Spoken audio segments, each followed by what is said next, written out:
நீதிமொழிகள் 14ஆம் அதிகாரம் 1ஆம் வசனத்திற்கு நேராய் கவனத்தை திருப்புவோம்.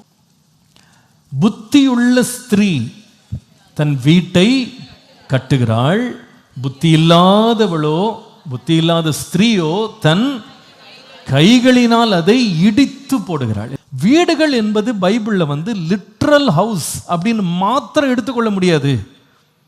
வேதத்தில் இந்த வீடு அப்படின்ற வார்த்தை 3 விதமான மற்ற காரியங்களை குறிக்கிறது என்பதை உங்களுக்கு நான் தெளிவுபடுத்திட்டு பின்பு செய்திக்குள்ள போறேன்.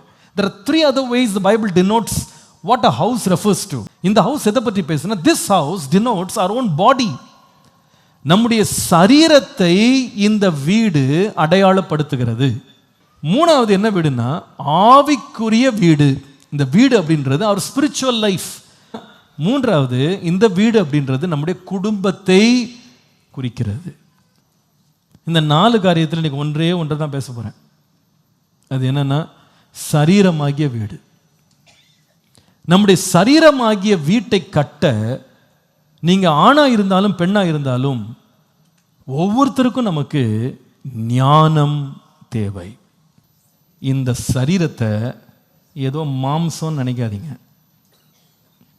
ஏதோ ஒரு சாதாரண பீஸ் ஆஃப் ஃப்ளஷ் அப்படின்னு நினைக்காதீங்க. இதை தேவன் ஒரு நாள் மறுரூபமாக்க போகிறார். ஹல்லேலூயா.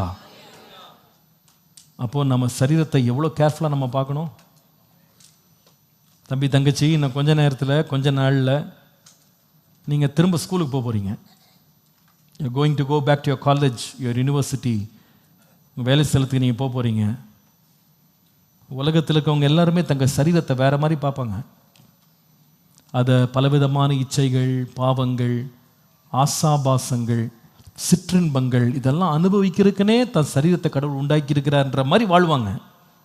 ஆனால் நீயோ தேவ அறிவுள்ளவனாயிரு, புத்தி உள்ள மனுஷியாயிரு. உன் வீட்டை உடைச்சு போட்டுறாத, உன் வீட்டை கெடுத்து போட்டுறாத, வீட்டை கட்டு.